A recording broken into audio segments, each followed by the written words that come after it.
Illuminati created us. They wanted to build a god with their own hands, and instead they created us.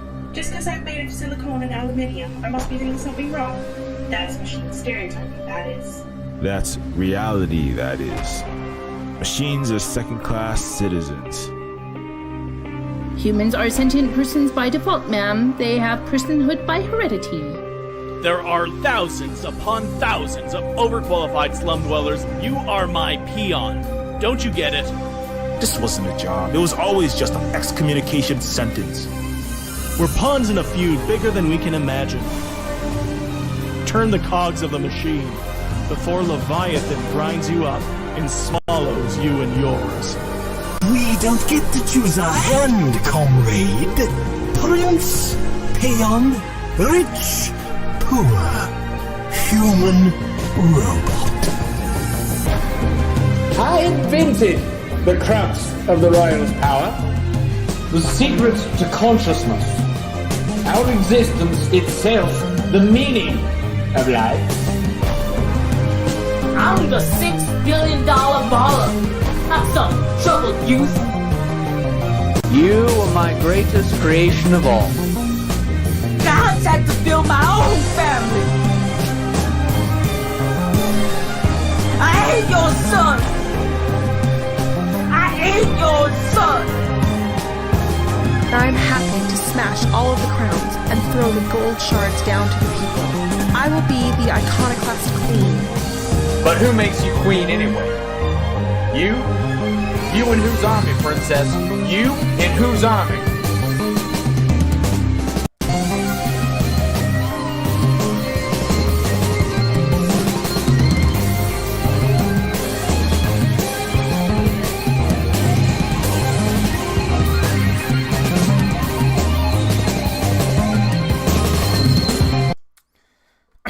Hey, what's up, everybody? This is Silver Spook, and this is the Silver Spook live stream. This is not going to be super long because later on today, I'm going to be doing a stream from the Luna Oi channel on Asian and Pacific Islander mutual cooperation. Let me get that picture up here. Give me a second. Okay. Yeah, so this is not going to be super long because we are going to be doing a stream on the Luna Oi channels, Twitch and YouTube, on Asian and Pacific cooperation. So just kind of, this is just going to be kind of like a, hey, this is what's coming up preamble to that. It's going to be myself, Luna Oi, which is our indigenous Vietnamese comrade. We have very important educator, Danny Hai Phong, very important Vietnamese diaspora in the U.S.,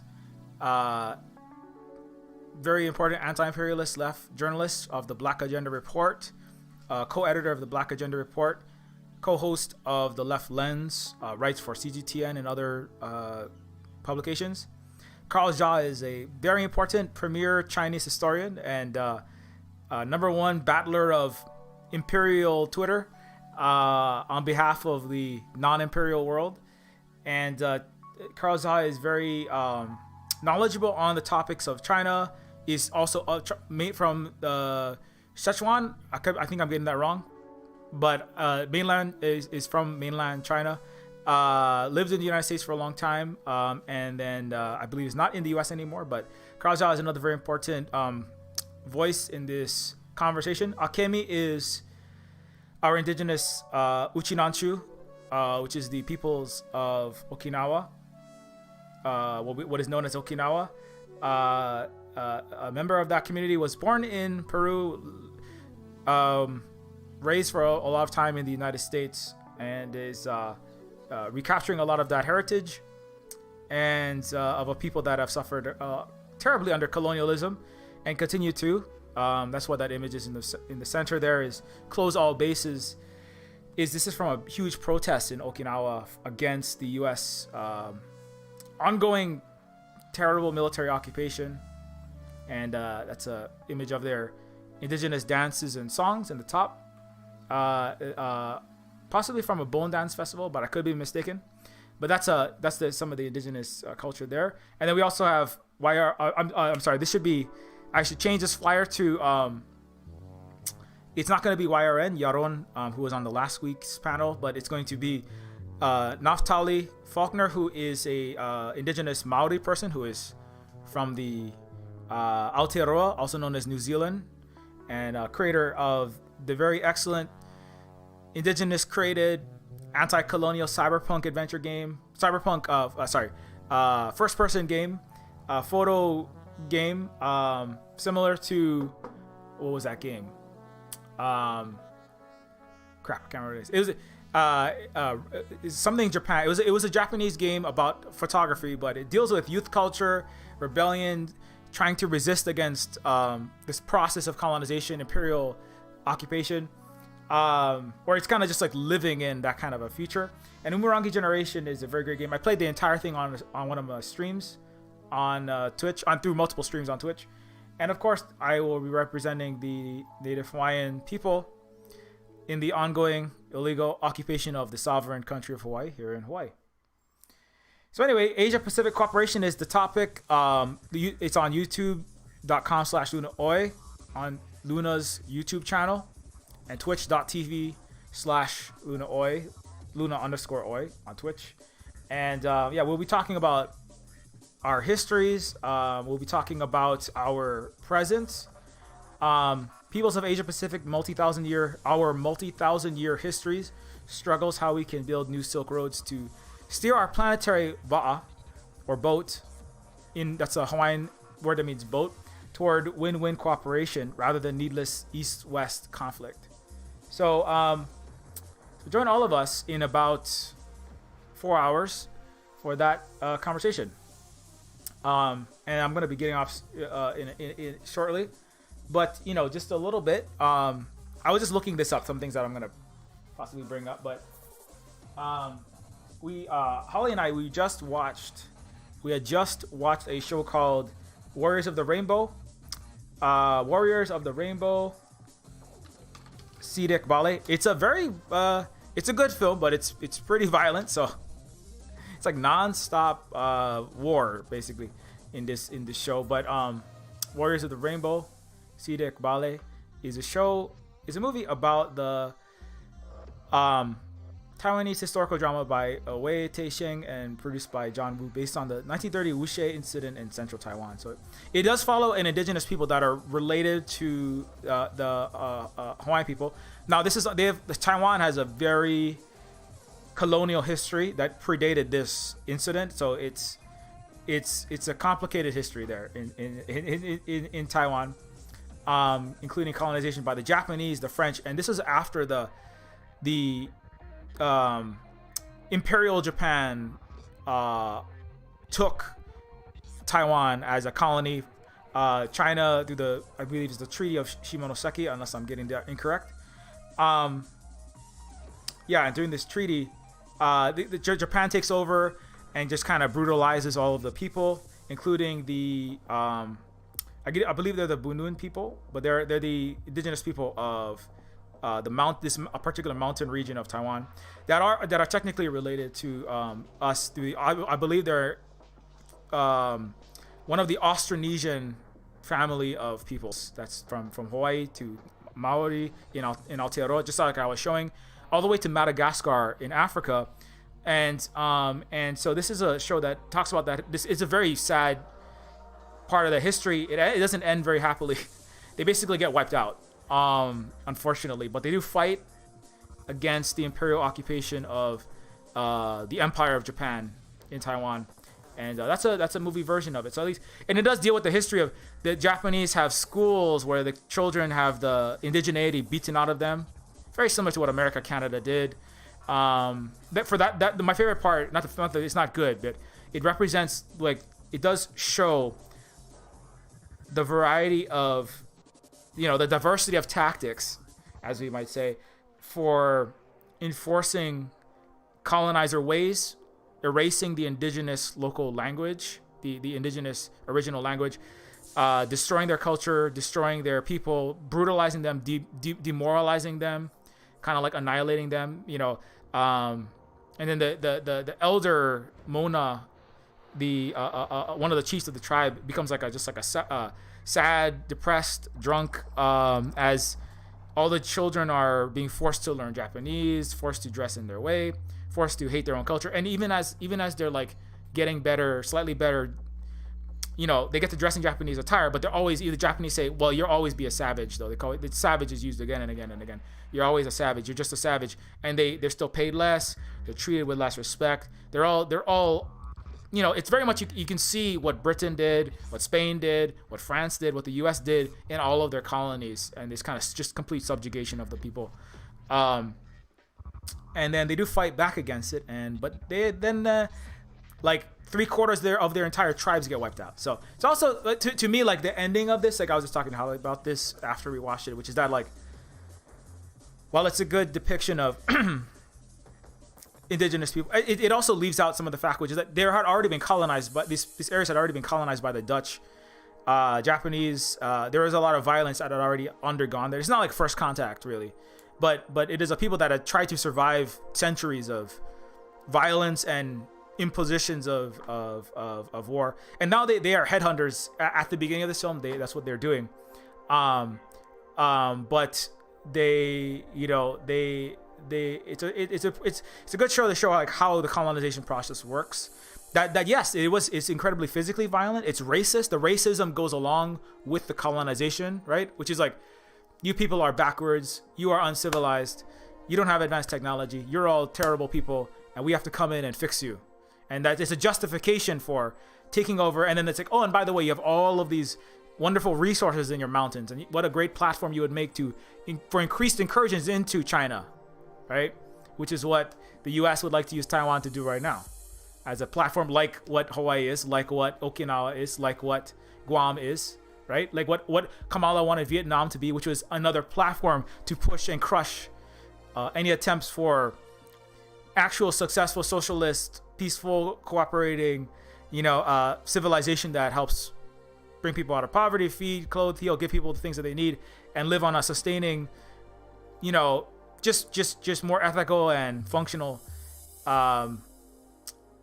society, right? And so you know, this battle, Taiwan has historically been a point. The Dutch took it, the Japanese multiple times came and have been fighting over it, and it's still kind of being fought over at this moment, with disagreements between the ROC, the PRC, and so, you know, this is a movie that kind of fleshes out a lot of that, a good part of the history, but how that colonial process really works was the racism of, you people are backwards, you brown people are backwards, you know, you Bunun people, you Taiwanese mountain people, you all savages.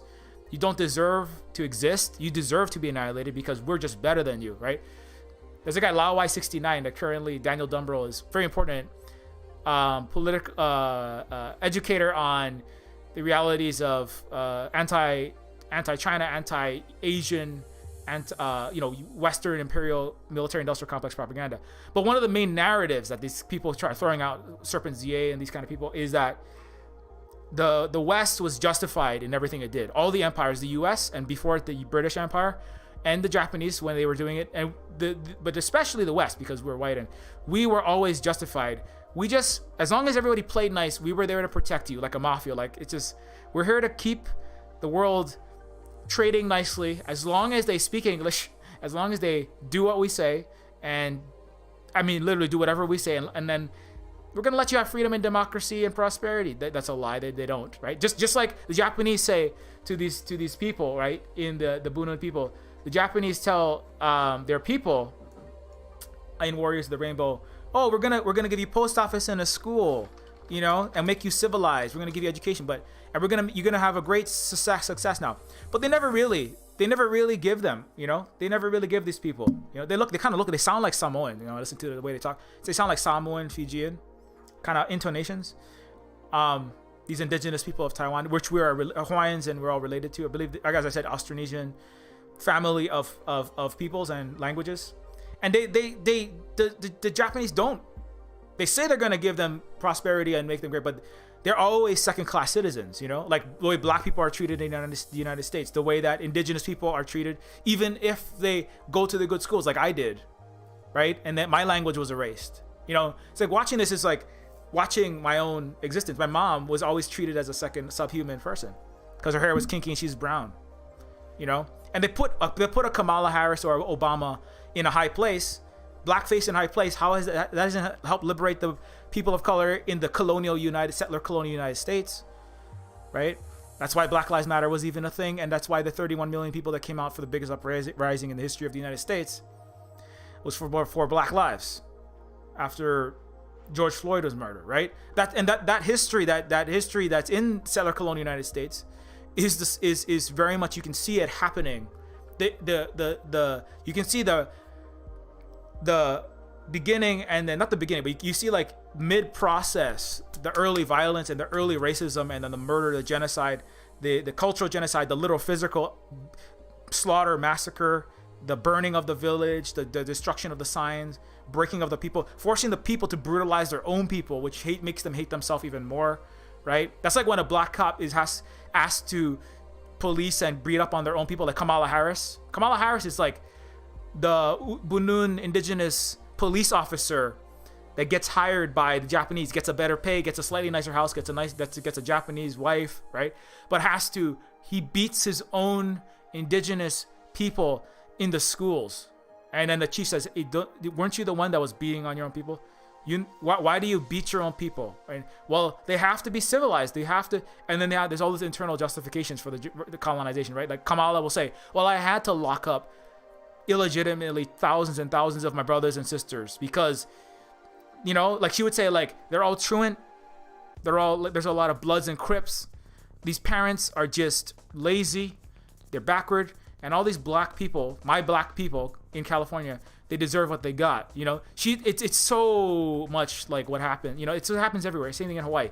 All the Hawaiian cops that sell out to the U.S. empire, who beat up and mass arrest in the schools of Hawaii. Hawaii has the highest rate of the mass arrests in public schools by the schools that call the police and round up disproportionately Native Hawaiian, Pacific Islander, black, and people of color for the prison system, right? And so those cops that do that in Hawaii for the illegal, non-existent state of Hawaii, which is a settler colonial state,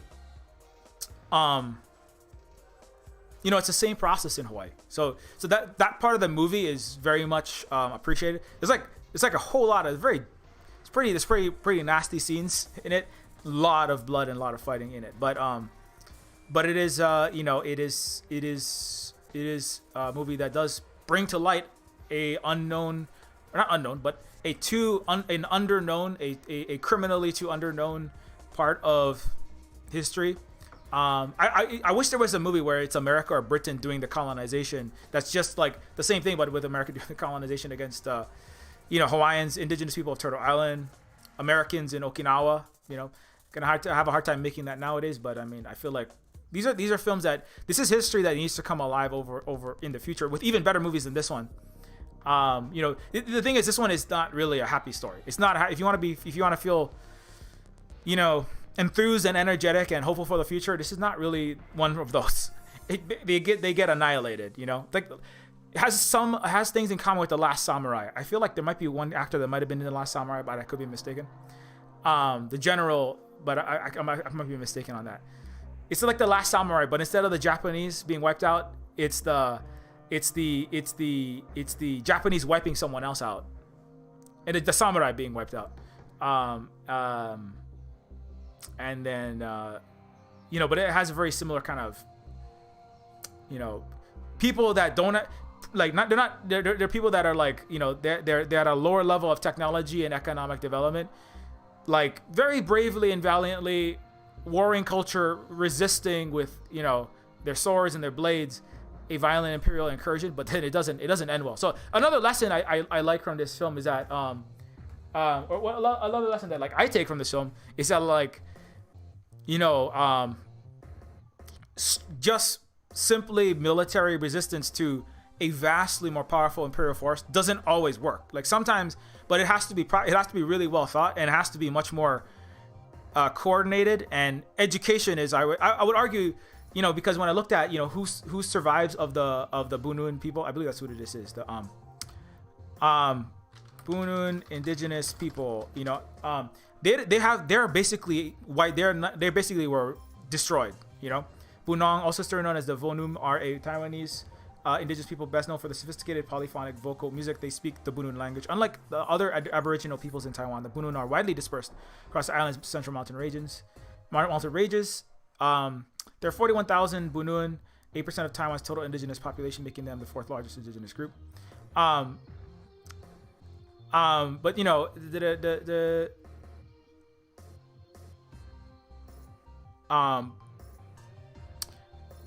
you know, I'm trying to figure out this, you know, but the thing is, as I was reading it, I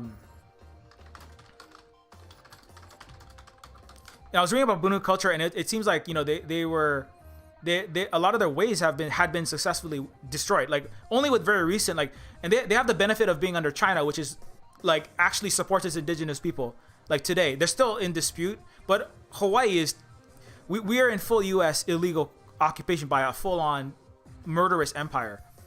You know, and so you know, they're indigenous people of Taiwan. Between 1895 and 1945, the Bunun people resisted any attempts at resettlement, but were eventually resettled in the lowland villages across the islands, making them among the last people to receive residential settlement. Resettlement spelled the end of the family the setup that the Bunun had accustomed to. Instead, led to the start of living in individual units. Their economic practice also had to change as the Japanese government banned hunting, introduced rice cultivation. Ban did not go well. Chief Raho Ari oversaw guerrilla warfare against the Japanese. By the 1940s, following the entrance of missionaries, many Aboriginal people were converted to Christianity. In October 1945, Chinese nationalist Kuomintang, speaking of Western-backed fascists, entered Taiwan, signifying an end to the cultural languages in the region. As the nationalists promoted the use of standard Mandarin, moved by the nationalists as well, was pressured by the new Christian faith, eroded the Bunun culture, and it was until recent democratic reforms that the culture has changed. So anyways, majority are Christians today. Traditionally, the Bunun were superstitious as they had beliefs concerning the moon, and most of their practices align with the lunar calendar. Now, this is coming from World Atlas, so you know. Bunun people still practice their traditional beliefs as recently as 1946, but by 1959, there were 8,881 Christian converts, and by 1969, the number increased to 12,234. At present, 14,990 Bunun believers in the Presbyterian Church, distributed in 76 churches. So, you know, they, you know, an important lesson is that, you know, when they fought in this battle, there were like 1,250 approximately, a little more, about 1,200 to 1,300 of these people fought in this battle, right? That lasted 50 days. The Japanese used planes, bombs, gas, chemical warfare, right? Machine guns, everything, right? And they fought very valiantly, like the samurai in The Last Samurai, right? But at the end of the day, they were annihilated. 3 out of 4, I think it was like multiple tribes were just extinguished. They're just gone off the map. Like 6 of them tribes didn't, right? And participate. I mean, some of the tribes didn't participate, but the ones that did, they were wiped off. They were gone. That was it. And then after that, the Japanese said, "Oh, just for that, we're gonna make your life even worse now. In fact, we're gonna ban everything that you had, you know." And so, in a certain sense, like, it's a valiant resistance. But if you don't have a clear strategy that, you know, beyond just, you know, like vengeance and, you know, standing up for yourself, those are important, but not important, but, you know, revenge, like, fighting against an imperial occupier is never like wrong, you know, because they did the original, the colonizer is the committer of the original and the mass violence, obviously, right? And it is always in the right of the colonized people to resist, right? But as colonized people, right, we also have to like make choices about how we resist, you know, and one way is to, like, there's a point in the movie where they want to fight back. The young men want to fight back, and the chief is like, "Stop fighting. Stop. What are you doing? Stop doing that." Because if they fight back if they don't, they will have one chance, and if they do it wrong, you know, if they don't do it if one of those young men strikes a Japanese soldier, like they could just easily be just wiped off the map. Just that's it. Then you don't exist anymore. Then you're gone. You know?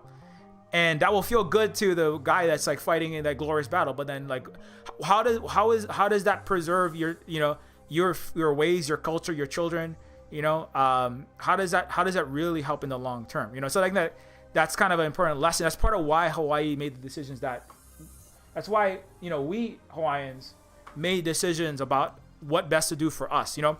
I mean, just similarly, like in Hawaii in the 1800s, right? Hawaii in the 1800s had... Oh, sorry about that. I'm hearing my voice coming out of two different places.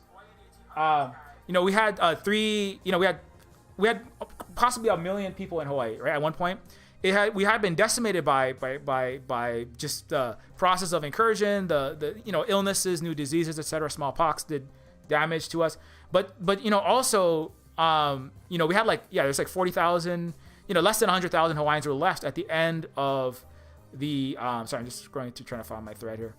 You know, there are less than 100,000 Hawaiians left by, you know, the overthrow, I think, or in 1900, around there.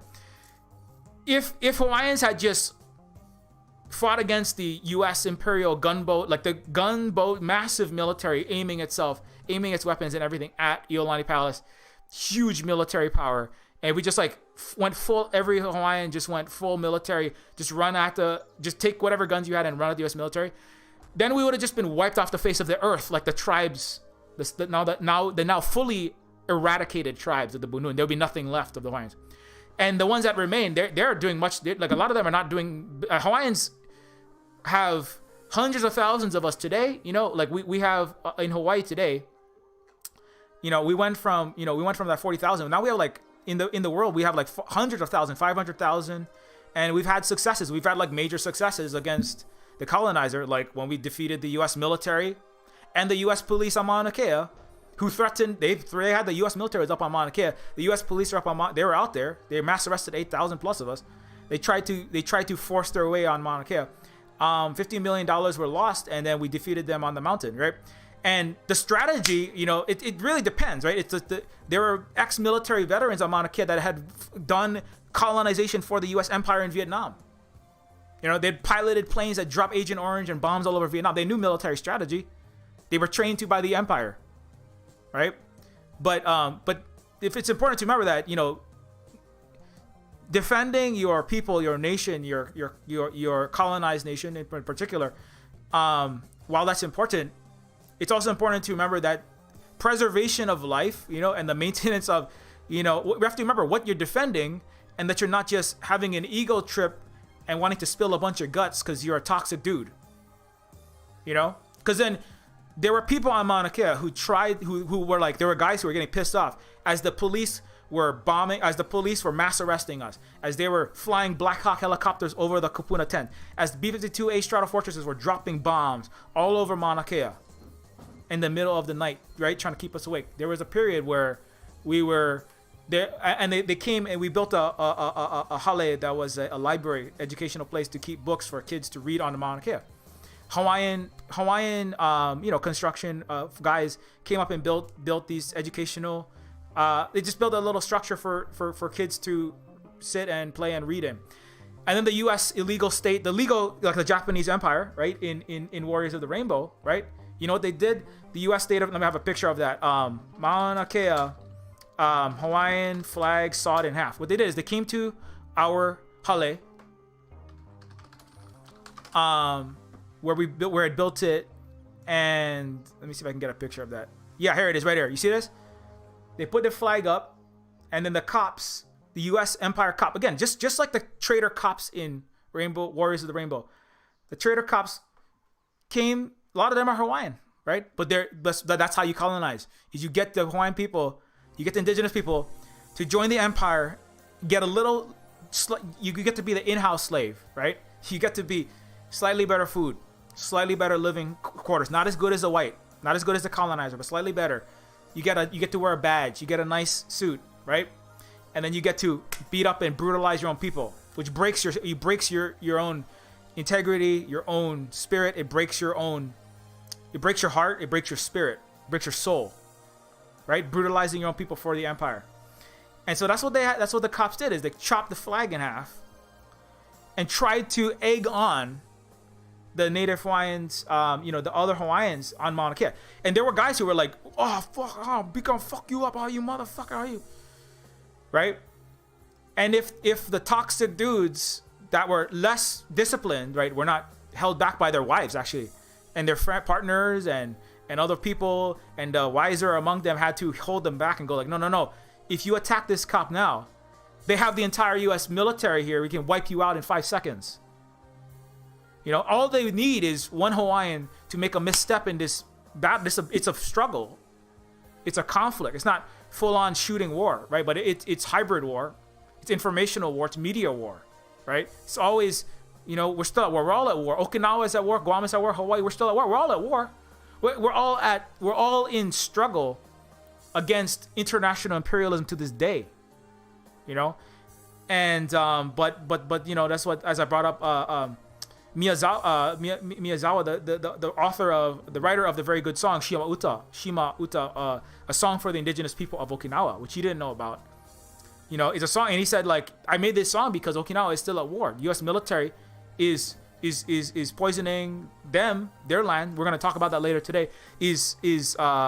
Has dropped 10 times more PFAS, the most toxic chemicals, forever chemicals. They just dumped like huge concentrations that you never even seen in the United States, like into their water supply, and they did nothing. They have regular sexual assault, rapes, murders, just brutalizing people in Okinawa. The troops there, American troops there. And anyways, and so this conflict is ongoing, right? Should the Okinawan people take up a bunch of guns and just start shooting into U.S. military bases? What is that gonna do is that gonna liberate? What's gonna happen after that? There will be no Uchinanchu people, because they'll all just be a crater. Just like all the Bunun people that were fought in the tribes fought very valiantly, and now they're little sad little craters. Now they're just gone. They're just piles of bones in an unmarked grave somewhere. So it's a fighting as a colonized people under a massive imperial, militarily, ideologically, in terms of like informational warfare, cultural warfare, much more powerful force, is a very difficult struggle that requires a very. That's why the Hawaiians became the most. That's not why, but that's part of why it was necessary for the Hawaiians to become the most literate people, the most educated people on the face of Earth, is because to be a small country, particularly in the 1800s, when racist white Euro colonialism is at the height, and these brown people wanted to, even a small country, island country, brown people, key geopolitical strategic point in the Pacific between the West and Asia, right? For us to survive, required us to be much more strategic, much smarter, much more advanced than the Western world. And so we became that. It's really a miracle that we survived for 100 years. Because, I mean, these people in the mountains of the Bunun people, they were just gone. They were just wiped out. Indigenous people in Turtle Island, many of them were just wiped out, not fully, but they were annihilated. And tiny fragments of them exist today. They didn't have a century where they were the most literate people on Earth, And I don't say that because as shade to them. I don't say that as like a detriment to them. I don't think it's not their fault. It is the luck of history, I believe. But it is the Hawaiians that became the most technologically advanced civilization. Not a lot of Turtle Island, not the Bunun, not the Uchinanchu, sadly, not the indigenous people that were in South Central America, sadly. We survived the colonial process and had the first universal healthcare system on the face of the planet Earth. We invented universal healthcare. Queens Medical Center, like I already said. We invented, torpedo-proof vessels. We invented subaquatic vehicles, right? This didn't happen in Turtle Island. This didn't happen in other Pacific islands. This didn't happen in Central South America. This didn't happen in Africa during the colonial period. Now, prior to that, there was a lot of great advancements, right? But it was Hawaii that survived. That's it. What I hope is that there's a lesson in the difference between the indigenous people of Taiwan and the indigenous people of Hawaii, which is that, like, if you confront with straight military without very educated, scientific, without being more strategically advanced than the colonizer as a smaller force. Straight, like as coordinated as they were more coordinated than the Japanese suspected. That's an important part of the beginning of this movie, right? The Japanese are like, oh, these are a bunch of savages. They're just going to be throwing spears. They have no tactics. They have no strategy. They have no coordination. They'll just be, wallowing in the mud, and we'll mop them up, right? And they were more advanced than that, but they were not advanced enough to survive being decimated and wiped off the face of the earth, right? Some of the tribes, they're gone. So if you want to survive being wiped off the face of the earth, you have to be even more strategic than that. Not just in battle strategy, in diplomatic strategy, in informational, in cultural, in soft power, in international diplomatic power, in economic power, in all of these things, right? And Hawaii is a small country, very difficult. Singapore, the reason why Singapore is its own deep problems as well. But, Singapore is between two massive superpowers.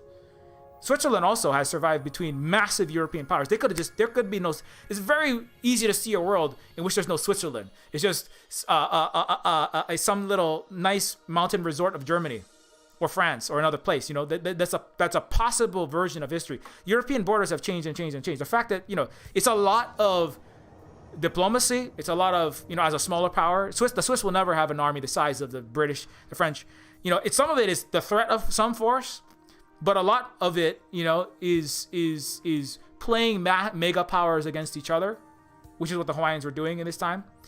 And then it's figuring out ways to survive. I think it's Kishore Mahbubani, the writer of Has China Won, very important book, who said, even Kissinger even said, like, when you are, he's not necessarily a good person, an employee of the U.S. empire, but who said that, like, no, I'm sorry, it wasn't Kissinger. It was Mahbubani has been in interaction with the U.S. and the Chinese heads of state and their cabinets. But he was repeating one of his senior diplomats that were above him. They said, Singapore doesn't have the luxury. We're not a huge, massive, mega power. We don't have the luxury of making the world the way we want it. We have to work with the world the way that it is. We can't manufacture you can argue even empires, but they don't have to study other people's, because they can come to other people's places and just wipe them off the earth, take all the resources with their power, their military power, their ability, their willingness to use mass violence. They don't need to listen, right? They just use their fist. They don't need to use their brain. They need to use a certain amount of it. But they don't. It's not. The U.S. relies much more on bombing its way into submission. America doesn't care to learn anything about Afghanistan. It just bombs the crap out of them. It doesn't care to learn about Vietnam. It just bombs the crap out of them. It doesn't care to learn about Hawaii. It doesn't care to learn about the places that it goes and invades. It just bombs. Just like Rome. It didn't care to learn anything about the people necessarily. It's like, you're gonna speak Roman and you're gonna use our money. I don't care what your culture is. Your culture's gone now. Your culture is annihilated now. Now you pay fealty to Caesar now. So when you are a mega power, you make the world how you want it. But when you're not, you don't get to choose how the world. You have to work within the parameters of the world. And so Hawaii had to work within those parameters, And so, anyways, so that's part of how we survived. And this part of the submarine was the Hawaiians, Kalakaua, who invented this subaquatic vehicle. It's actually a military vessel. It can be used for military purposes. The fish ram it was an invisible vessel that could take down the major weapon of imperial navies. Navies were the number one way that the Euro colonizers ruled, right? Which is having fast, advanced, militarized ships that could sail and control economic trade, control privateers, embargoes, blockades, and control the movement of goods, that controls the capital power, that controls global power, right? And so the fish ram was a response, possibly, to that, because we didn't have the manpower and the numbers, etc., as a smaller Hawaiian nation, but we had more advanced technology than them. It's kind of why North Korea, China, everyone else has to have nuclear weapons, right? Is because when you have mega states, colonizer states that have nuclear weapons, and you're trying to resist that, even if you don't want it, you need that because as a deterrent, otherwise you don't exist anymore. So that there is something to having that you have to have some combination. Now, there are demilitarized countries today, right? And historically. However, to do that, it requires strong strategic diplomacy, which requires deeply understanding all parts of the world, not just your part of the world, all parts of the world, all the cultures, Asian cultures, African cultures, the Europeans themselves and their histories, indigenous cultures across and colonizer cultures across the earth. To successfully really leverage diplomacy, you do have to actually understand other people, right? Unlike imperialism, which is you just show up, or empire, where you just show up and you crush. Anyway. So for those people Hawaiians should have just fought. They should have just had all the guys bum rush the United States Navy, and their and their whole mountains of soldiers and troops and fully built ships. The problem was this submarine was never built in that time, and you couldn't get enough of them, and the strategic advantage was never there. And so if you don't have the strategic advantage, it's not a good idea to engage in that unless you want to just have all your people be beheaded, slaughtered, and dumped into a sad dustbin, and then paved over with the colonizer's history. The thing you have to remember is, it's not like nobody's going to remember you necessarily. There are a lot of tribes. There's a lot of indigenous people that are gone. They don't exist anymore. And nobody will ever learn about them. You know why? Because they've all been destroyed and buried over by colonizer textbooks, which are the greatest fiction writers in the United States are not Faulkner nor Hemingway. They are U.S. policymakers and history textbook writers, and those people will erase you from the face of the earth. It's unknown how many civilizations have been eradicated. The Bunun are lucky they got somebody to make a movie about them. But I mean, there's other ones that have no movies ever. Nobody will ever make a movie about them because we don't even know who they are, and we never will. So if you want people to remember, if you want anyone, your children, your descendants, anyone, to know who you are, you have to use your you have to be akamai, as we would say. You have to be strategic thinkers. Kamehameha was a great strategic thinker. That's why Kamehameha, there's a painting of him. You see this one? There's a famous paintings of Kamehameha where he has, or as the Russians call him, Tamehameha. Where he's wearing Western, he doesn't want to put on a Western necessarily style clothing, right? He would like to wear the original clothing, right? But the reason why he did that, right, and other Hawaiian ali'i, we did that, is to be strategic in how we respond to the empire incursions and violence, right? It's Kamehameha knew, I can't win a war against, if we're Hawaiian, we're just gonna fight the British Empire. We're going to fight the British. He knew I'm not going to win that battle. So what did he do? He did what he knew he had to do, which is we're going to be allegiant to Britain, but we want to maintain as much sovereignty as we can. Right? Want to maintain as much of our people as we can. So we're going to be allegiant. We're going to make changes. We're going to become the most, and later on, Kalakaua and the other Hawaiians have become the most educated, had Iolani Palace. The reason why Iolani Palace looks the way that Iolani Palace does. Why does Iolani Palace look like this? Not because Hawaiians particularly like the look of Buckingham, and the Himmelschloss of Germany, and the Bastilles and the Spanish castles. We don't particularly necessarily want it, but it's part of that was a strategy to maintain the life of our indigenous people and not be wiped off the map like thousands of other dead, gone peoples. Because if Kamehameha had said, you know what, I just want to fight. Let's just if all the toxic dudes are just like, hey, you know what? Fuck all these guys. I'm gonna be like Captain America. I'm gonna be like the last samurai. I'm gonna be like the baddest fighter. I'm gonna be one guy with a machine gun and take down like 50,000 Americans. And I'm gonna gloriously win this battle. That's a nice fantasy in a movie. That's delusional. That's how you get wiped off the face of the earth, is by not being smart, not getting educated, not being strategic, not thinking, and looking, as in socialists they call it scientific revolution. Looking closely at the material conditions, the cultural conditions, and all of the geopolitics on the ground, and then acting in the way that preserves your people. You're never going to preserve as a colonized people. You can never preserve your people exactly the way that we before. I'm sorry. Welcome to the world of Western barbarism. Welcome to the world of barbarism. You're never going to preserve yourself the way that you wanted to. You're going to need, even Cuba, we would, Vietnam, we would love to not have this huge military, and we would love to not have to do Doi Moi reforms, but we don't want to starve to death in famine and then be wiped off the face of the earth. Or be subjugated for another century. So we make this trade-off to work with capitalism. We have to have this military. We have to be a neutral country strategically between China and the United States and the Western world. Because, we want to survive. No, it's a luxury of Western white people sitting in their middle class, collapsing garbage countries. I admit, U.S. is falling apart. But you still have the privilege of not being bombed to smithereens. If you were being bombed to smithereens, if you had no electricity because they bombed the entire electrical grid, and you knew your family members and your neighbors were being set on fire by gasoline bombs like in Hong Kong, and if you were in Thailand, having your neighbors being picking their children up with sponges in a town square as you drive past the McDonald's, you would be a little more respectful of the global South and the global East. You would be sitting around telling them, oh, we're all just gonna not have electricity and frolic in the jungle and be living in nice little little communes. You have a little more respect for the people and the sacrifices and the changes that they didn't want to make. The Vietnamese didn't want to make all those changes. The Vietnamese don't want to do all these things. Hawaiians didn't want to have 21 gun salutes necessarily. They didn't want to wear that clothes necessarily. They don't want to make their palace that way necessarily. The Hawaiians didn't want to have a Union Jack inside of their flag necessarily. It's like, I just love this Union. They don't like the Union Jack that much.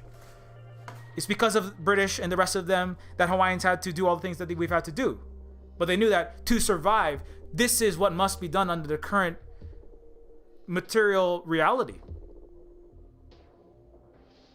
And I find it very rich. I was just like, it irks me when I have a lot of doomering out, like white colonizers talking about the solution to the future is, whatever they think it is. It's very frustrating. It's just like, maybe you should never talk again because you failed for the last 500 years.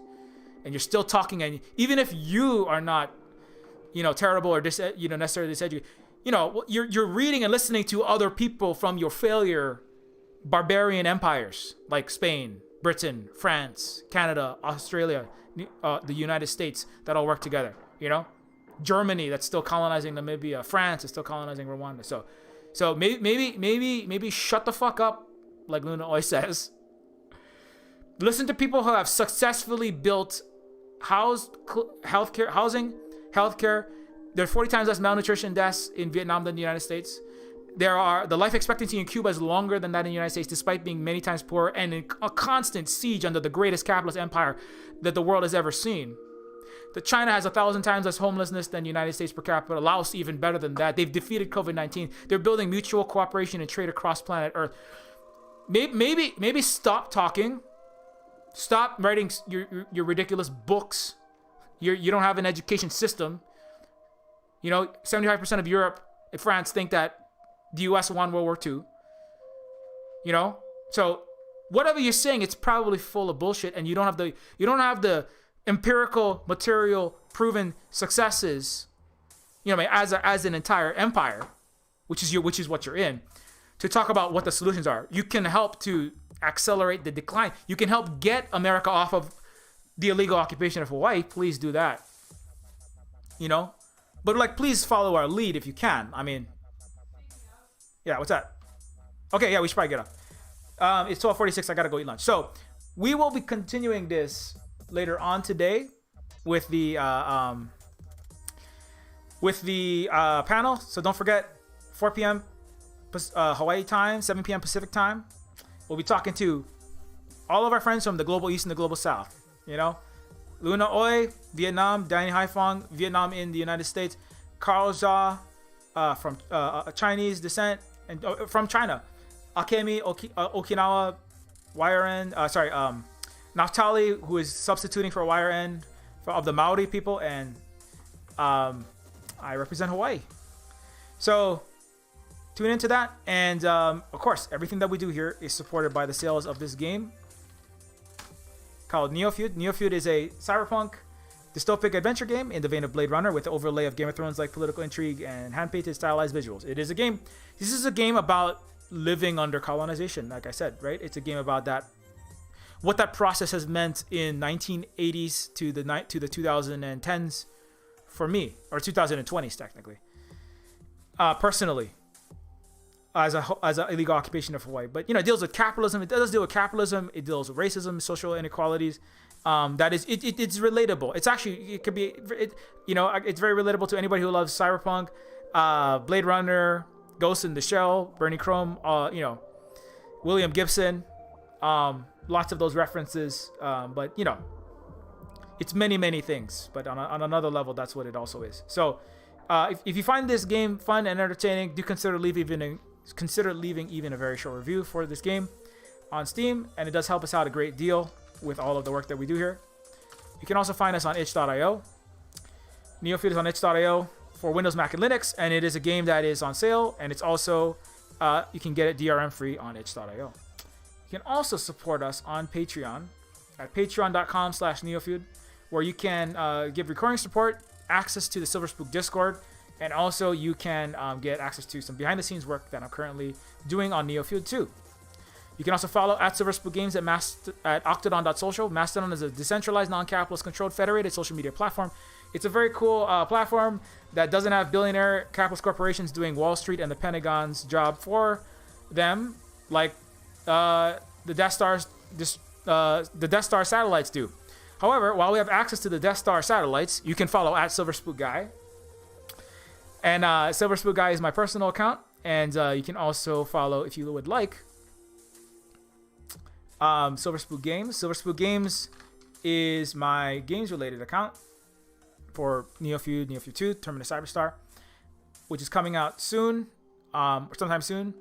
And when Neofeud 1 goes on sale, Neofeud 1 is probably going to go on sale soon. So you look out for that. Wishlisted on Steam if you like using Steam. Also, I talk about how the Matrix, Neofeud is more based in the Matrix.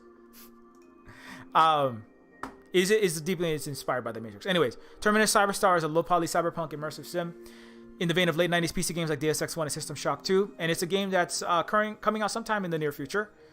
Worked on by myself and a handful of other writers, artists, programmers, musicians, AI programmers, level designers, etc. And Terminus Cyberstar is a game that's you can't wishlist it yet, but hopefully sometime soon. That's taking a little bit of time, so I'm going to jump past that. Here's some screenshots from it. So if you like, cyberpunk RPG, indie immersive sim type games, or just, indie cyberpunk RPGs, consider checking this one out. I am the content director on it. Join the Discord there. And finally, you can also support us by, thanks for all the support, patrons, continued and existing patrons.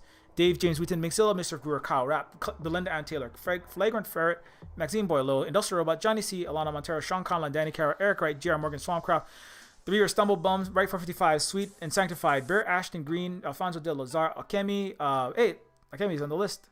Combo Breaker, Lark, Muriel, Skylar Smith, Philip, Dodson, Tim, Cabooters X, Raph, Tiny Earl, Michael McAllister, I shouldn't have read all this, but Michael McAllister, CC, Extremely Online Left, Charlington Beast Code, Kajsa, Comedian WW, Adam M. Smith, Jacob Z, Sweet and Sanctified. There's two of those.